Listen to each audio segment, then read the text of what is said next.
Welcome back to our YouTube channel My Notes Coaching academy.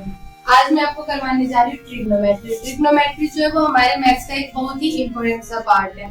ये हमारे 10th में start होता है और आगे कई कॉम्पिटिटिव एग्जाम्स में भी आते हैं, जैसे इंडियन आर्मी के हो गए, अग्निवीर के एग्जाम्स हो रहे हैं, नेवी वगैरह, सभी में ट्रिग्नोमेट्री से रिलेटेड क्वेश्चंस पूछे जाएंगे। तो मैं आज आपको करवाने जा रही हूँ ट्रिग्नोमेट्री। चलो स्टार्ट करते हैं। ट्रिग्नोमेट्री, सबसे पहले ट्रिग्नोमेट्री में आपको जो ट्रिग्नोमेट्रिक रेशियो होते हैं वो पता होने चाहिए, वो क्या क्या होते हैं और कैसे कैसे कहाँ से बनते हैं। ठीक है, तो आज मैं सबसे पहले आपको वो सारे रेशियोज निकाल के बताऊंगी। पहली बात, ट्रिग्नोमेट्री में यूज होता है राइट एंगल ट्रायंगल का। राइट एंगल ट्रायंगल क्या होती है, जिसमें एक एंगल जो है वो 90 डिग्री का आता है और बाकी के जो दो एंगल है वो लेस देन 90 डिग्री के आते हैं। ठीक है, जैसे मान लो हमारे पास ये ट्रिग्नोमेट्री है, इसको मैं नाम दे देती हूँ ए बी सी, जहाँ पर जो बी है, बी पर हमारा क्या है, राइट एंगल है, मतलब 90 डिग्री का एंगल है, और जो सी है वो हमारे पास गिवन एंगल है। इसको हम थीटा भी बोल सकते हैं, कुछ भी इसकी कुछ ना कुछ वैल्यू गिवन होती है। ठीक है, तो इसके लिए हमें सबसे पहले वैल्यू निकालनी होती है। स्टार्टिंग के जो हमारे होते हैं वो होते हैं साइन थीटा, कोस थीटा और टेन थीटा। इनके रेशियो निकालने के लिए सबसे पहले हमें इनके पता होना चाहिए कि इनकी जो साइड्स है उनको क्या बोलते हैं। जो राइट एंगल ट्रायंगल की सबसे लंबी साइड होती है उसको हम बोलते हैं हाइपोटेन्यूज, हिंदी में इसे बोलते हैं कर्ण। और जिस साइड पर दोनों एंगल बने होते हैं, 90 डिग्री का एंगल और गिवन एंगल, जिस साइड पर ये दोनों एंगल बने होते हैं वो हमारा होता है बेस। ठीक है, और जो गिवन एंगल होता है जिसकी कुछ ना कुछ वैल्यू होती है, हमें क्वेश्चन में गिवन होता है, उसकी जो सामने की साइड होती है वो हमारा होता है परपेंडिकुलर। ठीक है, इतना क्लियर हो गया।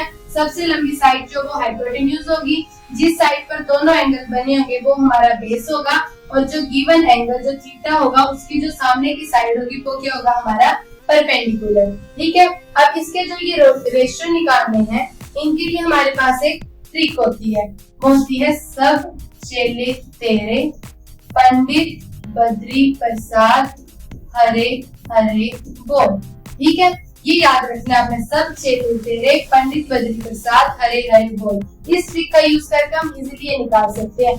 ऐसे हमारा आ जाता है साइन। साइन क्या होता है, P upon H, perpendicular upon hypotenuse. C से क्या होता है, कोस। कोस क्या आता है हमारा, B upon H, base upon hypotenuse. ठीक है, और टी से क्या आता है हमारा, टेन। टेन क्या आता है, सब चेले तेरे, सॉरी इधर आएगा पंडित बद्री प्रसाद, तो टेन का क्या आएगा, पी अपॉन बी। ठीक है, हो गए क्लियर। सब चेले तेरे पंडित बद्री प्रसाद हरे हरे बोल। एच से आया साइन। साइन क्या है हमारा, पी अपॉन एच। सी से क्या आया हमारा, कोस। कोस क्या आया, बी अपॉन एच। और टी से क्या आया हमारा, टेन। टेन क्या आया, बी अपॉन बी। ठीक है, इसके आगे देखो, जो हमारा टेन होता है, टेन को हम ऐसे भी लिख सकते हैं, sine theta upon cos theta. Ten को हम इन दोनों के रेशियो के रूप में भी लिख सकते हैं, sine theta upon cos theta. जैसे हम मान लो वैल्यू पुट करते हैं, साइन की वैल्यू क्या निकाली हमने, पी अपॉन एच। कोस की क्या निकाली हमने, बी अपॉन एच। एच के साथ एच कैंसिल हो गया, सेम पी अपॉन बी आ गई। ठीक है, लग गया पता।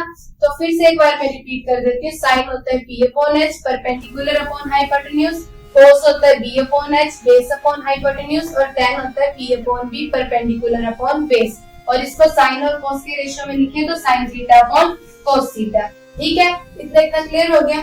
चलो अब मैं आपको नेक्स्ट करवाती हूँ। इसके जो इनके जो हमारे पास आते हैं रिवर्स। अब नेक्स्ट हमारे पास आते हैं इनके रिवर्स। जैसे साइन का उल्टा होता है कोसिकेंट। कोसिकेंट थीटा हमने पढ़ा, कोस। कोस का उल्टा होता है सीकेंट थीटा, और टेन का उल्टा होता है कोट थीटा। Cot theta. ठीक है, साइन का उल्टा जो रिवर्स होता है वो होता है कोसिकेंट थीटा। साइन की वैल्यू हमने क्या निकाली थी, पी अपॉन एच, तो इसकी क्या आ जाएगी हमारे पास, H upon P. Secant, secant किसका उल्टा बताया मैंने, कोस का। कोस की वैल्यू क्या थी हमारे पास, बी अपॉन एच, तो ये हमारे पास आ जाएगा एच अपॉन बी। ठीक है, और कोट किसका उल्टा होता है, टेन का। टेन की वैल्यू मैंने बताई पी अपॉन बी, तो ये हमारे पास आ जाएगा बी अपॉन पी। ठीक है, tan और cot तो सेम साउंड कर रहा है तो इजीली याद हो जाता है कि tan का रिवर्स जो है cot है। अब देखो sin s से स्टार्ट हो रहा है तो s का रिवर्स क्या है c, और cos c से स्टार्ट हो रहा है तो c का रिवर्स क्या आएगा s। आप इसको ऐसे याद रखना कि s का रिवर्स c होगा और c का रिवर्स क्या होगा, वो s होगा। ठीक है, इसके आगे इनको आगे फिर से लिख सकते हैं हम, इनको हम ऐसे भी लिख सकते हैं जैसे मैंने लिखा कोसिकेंट थीटा, इसको मैं लिख सकती हूँ 1 अपॉन साइन थीटा। ठीक है, क्योंकि मैंने बोला कि साइन का उल्टा होता है, इनका आगे क्वेश्चंस में यूज होता है, इसीलिए आपको इनकी वैल्यू पता होनी चाहिए। सीकेंट थीटा किसका उल्टा बताया, कोस का उल्टा, तो ये 1 अपॉन कोस थीटा भी लिख सकते हैं इसको। और किसका उल्टा बताया मैंने, tan का, तो मैं इसको लिख सकती हूँ 1 अपॉन tan थीटा। ठीक है, समझ आ गया। अब मैंने आपको पहले बताया कि tan को हम sin अपॉन cos की फॉर्म में भी लिख सकते हैं, sin रेशियो cos की फॉर्म में भी लिख सकते हैं। तो tan हमारे पास बन रहा था sin theta upon cos theta, same as it is cot क्या बन जाएगा हमारे पास, cos theta upon sin theta. ठीक है, इतना लगे पता। चलो नेक्स्ट करते हैं, इसकी आगे कुछ आइडेंटिटीज हैं जिनका हमारे पास इसमें यूज होता है। इसकी जो आइडेंटिटीज है वो देखना। फर्स्ट जो इसकी आइडेंटिटी है वो है हमारी sine square theta plus cos square theta is equal to 1। ठीक है, सेकंड क्या आइडेंटिटी है इसकी, 1 plus tan square theta is equal to cot square theta. And third क्या है हमारे पास, 1 plus secant square theta is equal to cosecant square theta. ठीक है, जो थीटा का यूज हो रहा है वो कोई भी गिवन एंगल है, क्वेश्चन में जैसे आपको दिया होता है 30 डिग्री 40 डिग्री ऐसे करके ये एंगल दिए होते हैं। ठीक है, ये आइडेंटिटी से एक बार फिर से देख लो, sin square theta plus cos square theta is equal to 1 plus tan square theta is equal to cos square theta and 1 plus secant square theta is equal to cosecant square theta. चलो अब हम इसी पर based एक आधा question कर लेते हैं जिससे क्या होगा कि आपके जो ट्रिग्नोमेट्रिक रेशियो है वो अच्छे से क्लियर हो जाएंगे। हमारे पास क्वेश्चन है if 5 cos a is equal to 3 then find the value of tan a and secant a। पहले तो देख लो एंगल सेम है, a ही है, एंगल सेम है, तो अब ये हमारे लिए इजी है। हमारे पास गिवन क्या है, 5 cos a is equal to 3, तो देखो मैं cos a लिख सकती हूँ, 3/5 लिख सकती हूँ इसको। ठीक है, इतना लगे पता।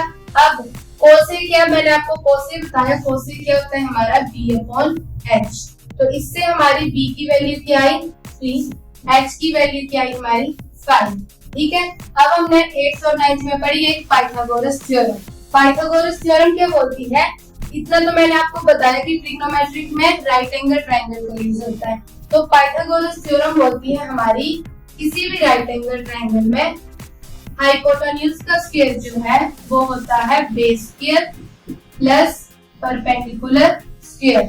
ठीक है, तो हमारे पास बेस हाइपोटेन्यूज दिया है कितना है 5 square is equal to base कितना दिया है हमारे पास 3 स्क्वायर प्लस p हमने निकालना है, वो हमारे क्वेश्चन में नहीं है गिवन। 5 का स्क्वायर क्या आ जाएगा 25, 3 का स्क्वायर 9 प्लस p का स्क्वायर क्या आ जाएगा 2।